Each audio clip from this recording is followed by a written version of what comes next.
You all right?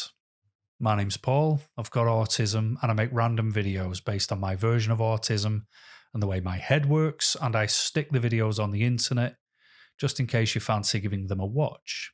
And I hope you're doing all right. So, before I get into it, I'll just say a couple of things. One, if I say words a bit strangely, or if I trip over my words a bit too much, it's just one of those things. I'm just having a weird day where I don't seem to be able to fully articulate what I'm trying to get out of my face. And another thing is, I'm just sharing my opinion. My opinion. It's not shared. I don't speak for the collective of autism. Just my opinion on a few things. Because I would never be rude enough to think that one little old man over here can speak for the entirety of autism. I just share my opinion and see what you think. But I was watching a video from Neil at Autistic Not Alien about the Autism Reality Experience, which is provided by a training company called Training to Care. That's the number 2 in there.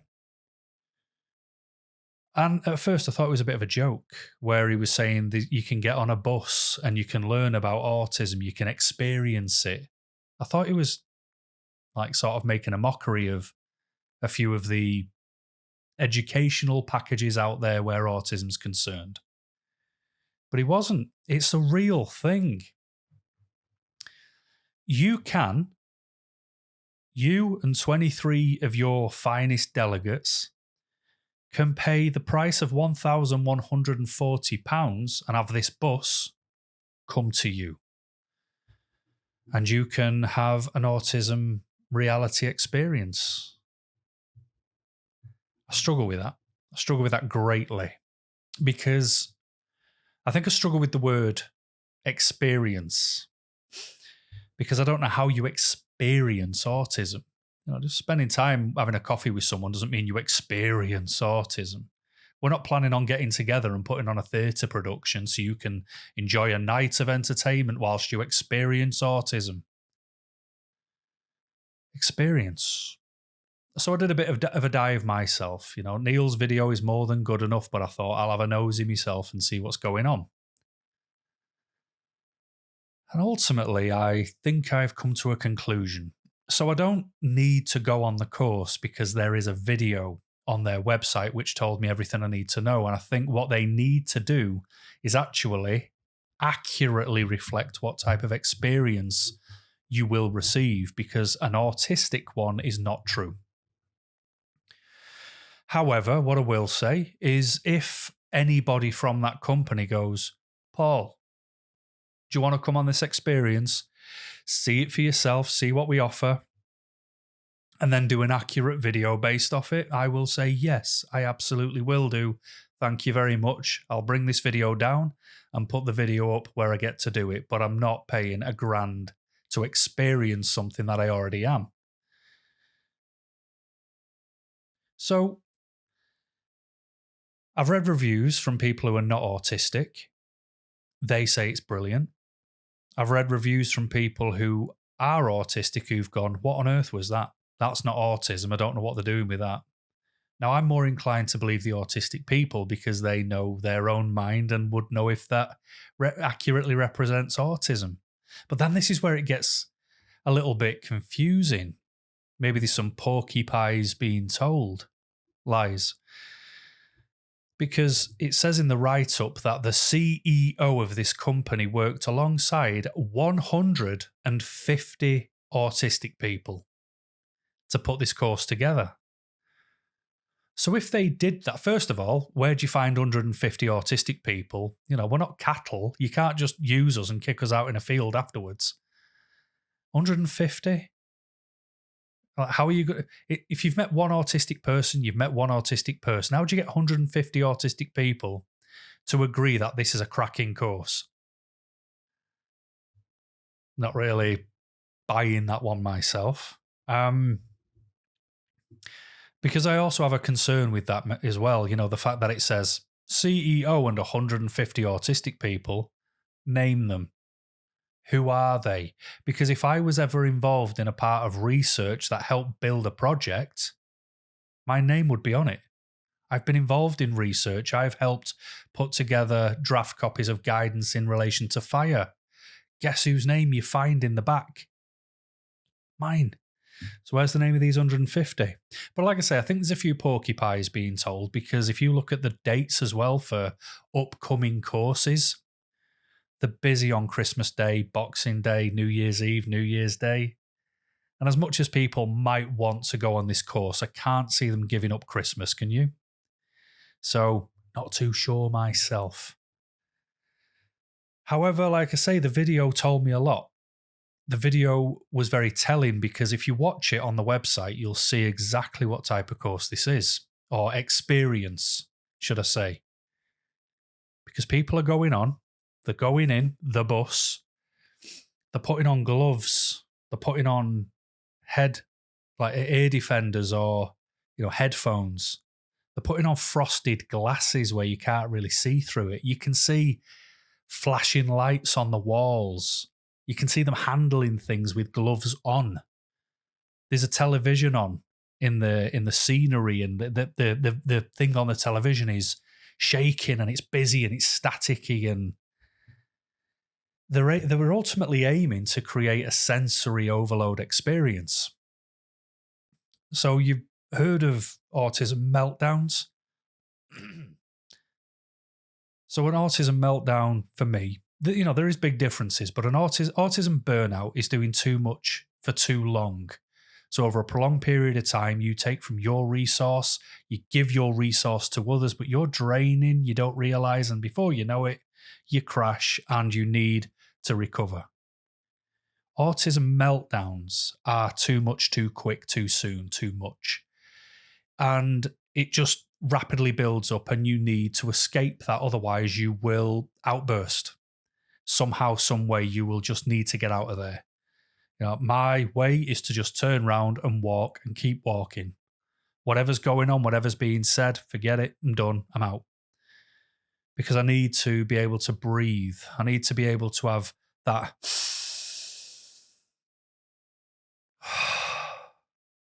I need that. But to get that, I need nothing to see, nothing to smell, nothing to listen to. I just need complete nothingness, no one around me. So if I've got to walk 1,000 miles to reach that, I'll keep walking, because I'm not going to melt down. But that's what this course experience, I've got to stop saying the word course, but this is what this experience looks like. Flashing lights, frosted glasses, headphones, busy on the TV, sensory, busy. It's like trying to show you what a busy autistic mind that is on the brink of overload through too much stimulation is experiencing. But the important point is everybody's mind does that, not just autistic people. And I think what they're missing, or which has been missed, and obviously 150 autistic people were apparently included in this, so I'm surprised none of them said it, which is why it's not overly believable from my perspective. Range. We all have range. So non-autistic people have more of a gap in their range than we do. And this is just me theorizing through lived experience and talking to many, many other autistic people. We have more of a shorter range for dealing with experience of emotion and how we deal with things and what we take in and don't take in. So I think of it more in the realm of other people have quantity and we have quality. Because I'm not the only one. You've been in a room with someone who's non-autistic, they'll be lying on the sofa, they're just watching the TV, and you go, "What are you watching?" You go, "It's just on." Like, "Yeah, but do you like this show?" "Not really, but there's nothing else on, is there?" That isn't me. I can't do that. I don't know what that is. Like, I have nothing in me that then spends time doing something that I half like and half don't like. I either like it or I don't, or it's the void of neutrality. And the void of neutrality just means I feel nothing for it. I don't have anything that I half like and half dislike. I either like it or I don't. I either experience it or I don't. I either want to know about it or I don't. It's why a lot of autistic people become subject matter experts in the things they enjoy. It's why I became good at fire when I used to work in it as a profession. And the reason I left is because I got tired of being spoken to by people who knew a quarter of what I did, but they thought they knew it all. And it just got tiring because I'd taken so much knowledge on through a passion and an interest, and people just thought, well, I know the bare minimum, so that's enough. And it just got annoying, you know? So, but you'll find it with a lot of autistic people. I know an autistic person who's a gardener. That's his thing. He gardens. I'll say to him, do you like sport? Nope. He's not even into music. He doesn't like anything apart from gardening and cake. All right. Now he can tell you anything you like about a garden. He can look at grass and go, oh yeah, that's whatever. And just tell you any, he can remember summers that were dry.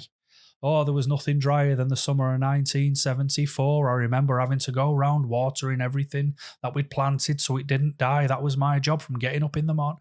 He knows it all. I have no interest in gardening. The only thing I can tell you is grass is green until it goes brown because it gets burnt by the sun. Outside of that, no idea, because I haven't got anything. I either know about it or I don't, and if I know about it, I know all of it. If I don't know about it, I know nothing, which is why it's very easy for me to go, I don't know what that is. I don't understand that, what you're doing. Because I don't. Whereas other people have that range, they have the quantity to take things in and on. So when it comes to stimulation, overstimulation, we are either all right or we're not. Because it's either absolutely fine as it is, or it's, I need to get out of here. All right. But why is that a problem? Why do we need an experience for that? You know, because the answer is obvious. It's not our limit. That's the problem. It's the environment that we're in. All right.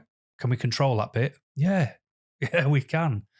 It's very difficult for a child to control it because they're usually under the guise of their parents and they have to go where the parents want. Come down.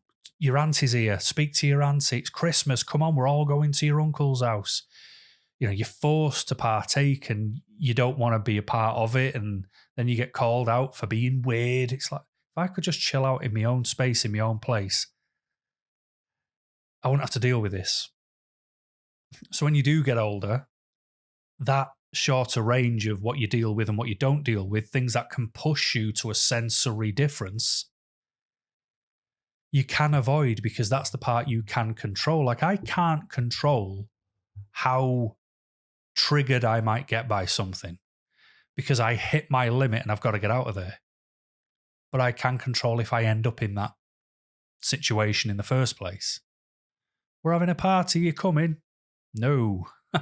No. But have a great time. Send me a picture. I want to see everyone with a thumbs up smiling. You know, let me know if anyone gets drunk and ends up sleeping with their head in the toilet. But I'll be at home in my pajamas, chilling with the dog, doing my own thing. I'm all right, thanks. Because I'm not going to put myself in adverse situations that I know aren't going to benefit me. So with all that being said, when I then look at the video and see that it's all to do with sensory and it's all busy, it's all suppressant, it's all overload, it's all too much, too quick, too soon. The only reason they're calling it autism is because we hit our limit quicker because we don't have that range. But keep doing it. Turn a 1 hour experience into a 10-hour experience and you'll hit other people's range too and they'll get annoyed and they'll want to leave. But what that isn't is an autistic experience. And that's what frustrates me. How can you take 150 autistic people and still get it wrong? And of course, I can be sat here going, 150 people, not correct. I'm more choosing to say the validity of 150 people isn't there because it would have taken any of the 150 if they were included to go, you do know sensory overload is a reaction. It isn't how we live. It's not how we experience existence. And you do realize that you're just judging what would be an experience on a reaction, which is then visual. And the only way non-autistic people learn about autism is from our reactions, because they don't know what to ask about how we process things. Because when we're passive, just getting on with it, there's nothing to see. So how can you be inquisitive over something invisible? And no one ever is. So they're basing it all on reactions. But the reason it bothers me is because this experience seems to be an overload of senses rather than what your autism is.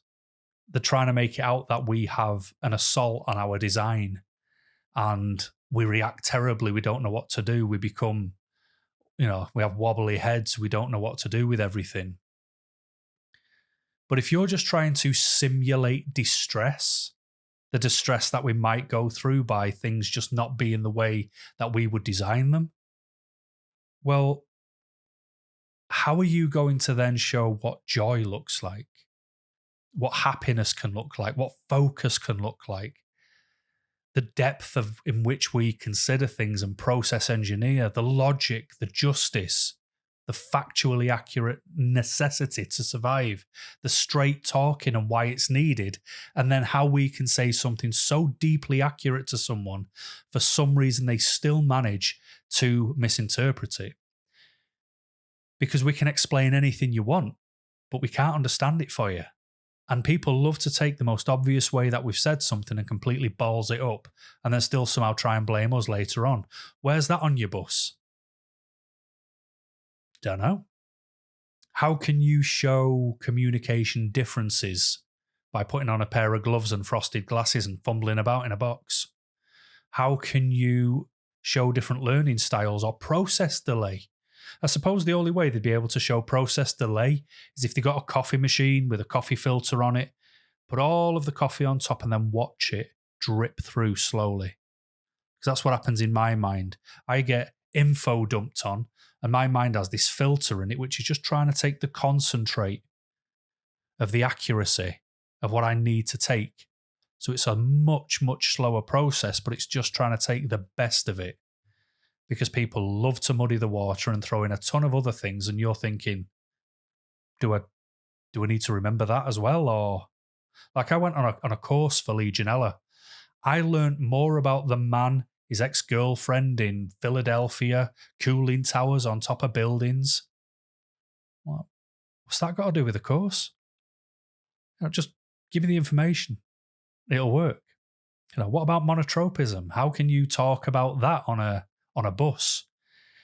I think it's a little too complex myself, but what would I know? I'm only autistic.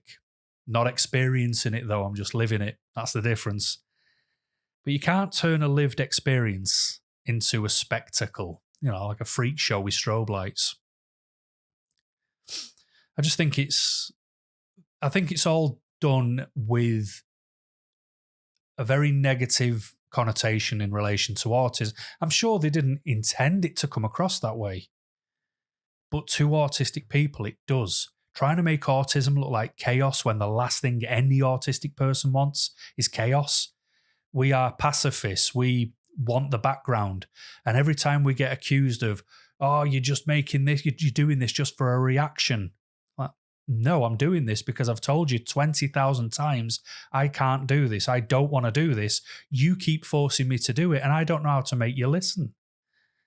So we live with all that confusion, and it drives me crazy, But autism isn't something that happens to you.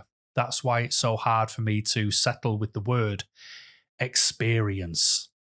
It's about the way your brain is wired. It's a passive processing difference, which is why people can't understand what autism is, because they don't know what happens in our mind when we're not in front of them reacting. Like right now, I'm still autistic, but I'm inside my safe space. I'm the square peg in the square hole. I fit. It works. Brilliant. Send me outside of that front door. I'm a square peg in a round hole. I don't fit. It doesn't work. The puzzle cannot be completed. Game over. Error. So I know how it works. I know how to make me work. I know what I need to thrive, and I know what to avoid. Therefore, I don't run into sensory overload, so I don't experience that the way that they're trying to sell and portray, which It was obviously designed by a neurotypical person, because anyone autistic wouldn't have gone down this route. This is not how you would do it. What we would do is use life experiences, use what I've already said in relation to miscommunication. I can't be any more accurate, but other people can still mess it up. So what do I do now? Because we can show the pattern that that'll take. We can show life patterns that no matter where you are in the world, you experience the same route. Like if I said now, which is, and I've started to do this to call it out in a way to see if it's just me or if other autistic people feel this. But autistic people can be open, honest, and accurate and want the best and then be treated the worst in a workplace. So, for example, you can start in a workplace. Let's see if this has happened to anyone. You start in a workplace, you get used to what you do. You get familiar with the pattern and the routine and the job description. Then comes a point where you go, I can make that a bit better. The process is taking a bit too long. I could streamline that. Where we've got these failings, I've got a way. I could make a course for that, or I can find a way to shore that up and make it more accurate, make it better. So you can basically save time, make it more accurate, more efficient, and make it run smoother. You end up taking on a ton more work because you feel like you're being helpful. And then what was once people were thankful for now just becomes an expectation. You give all the ideas to management and they don't do anything with it. You go to them and say, how come we're not making things more efficient and more streamlined? I can do that for you. And they're like, oh, we might. So you do more, you give more, you suggest things, and then someone else gets promoted. And they were usually a liar. They were usually lazy. They've been known to throw a spanner in the works. And you're like, how did that happen? They're not overly efficient. I don't understand how that happened. And then you learn that they're friends. And then you get bothered by the unprofessionalism of that because the best person should get the promotion because they earn it. And then you might raise that as a concern, like, I didn't even get alerted that there was a job opening. Like, I would have applied for that. And it creates a bit of friction. And then for the next 8 months, your boss gets annoyed by it, tries to force you out of the company, and off you go to another place. And the process and cycle continues. Or you choose to sit alone at break time because you need to recharge from the work you're doing. And then you get ostracized and outcast because you want to sit by yourself because you think you're better than we do. I don't. I just want to relax. It's got nothing to do with you, believe it or not.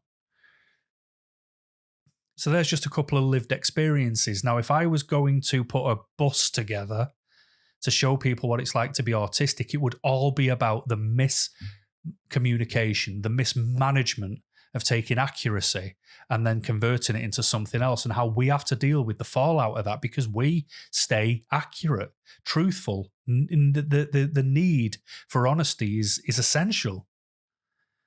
And yet we have to suffer fools. Obviously, I'm not saying every non-autistic person is like that, but nearly all autistic workers who do my type of role suffer that. Even if we've got a different type of job, but the hierarchical system's kind of the same, a lot of us experience that. So an autistic experience would be talking about that, because what we need to do is share our mind and say, this is why we feel the way we do. Why does that happen? This doesn't seem right. To try and bridge a gap and to try and show people where we're coming from without the interruption and without the bias and without the defensive mechanisms in place, just to share that experience. If the world knew enough about autism, I wouldn't be sat here making videos trying to help people figure some things out every now and again. I wouldn't be over on Patreon offering R-rating autism where we can have a chat and I film it. I wouldn't be trying to learn constantly about autism and autistic people if the world was in a good enough state for it.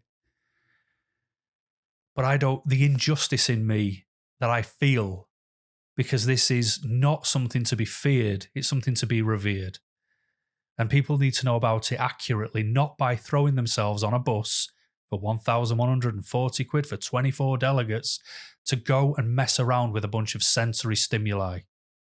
That isn't experiencing autism in the slightest. To me, it just shows how the world disables us. I think it's lazy, it's insulting, it's inaccurate, it's wrong. It's like trying to show how bad autism is rather than the strengths of autism, which is definitely where we need to focus. And the people I worry about, obviously I don't want institutions to waste the money on this either, but what I worry about is the people who feel they want to go on the course, the experience, because those people are going to be parents, they're going to be guardians, caregivers, because they want their autistic child or the autistic child they care about to be raised in a good environment, to be raised in this world and be best equipped for it. And they want to try and understand what the world's like from behind their eyes. The only person who can see it is me and other autistic people. And if we can't see directly behind their eyes, we can get pretty close.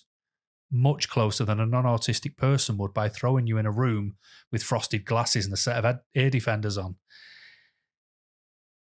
Autistic adults always, never mind, talking to people who want an education on autism.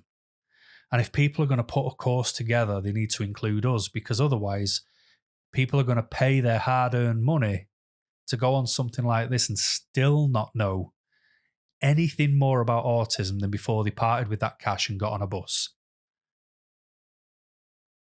Autism Experience is the clash. It's the, as I've said, square peg to the round hole. Why are there differences in the way? How do those differences feel? What do we feel would we be able to do to shore that up? What would be the easiest thing to start this ball rolling? Acceptance. Accept autistic people exist. There's a start. Stop challenging it. Stop making it seem like it's less than just because it's not the same as you. Speak to autistic people, include them. I don't understand why that is so hard to do. The more people include autistic people in the conversation, the more people are going to learn about something they know nothing about. So, unfortunately, what were they called? Training to Care. Your Autism Reality Experience doesn't pass the benchmark with me without me even needing to go, because your video package show me everything. But like I say, if you want me to be accurate, invite me to your bus. Let me see for myself. But I don't see that's going to happen. But anyway, my voice is going. You've probably figured that out, so I will wrap this up. But I hope this made sense. Do your own research. Have a look at it yourself and see what you think. But until we get to catch up again soon, my friends, thank you very much for watching as always, and keep smiling.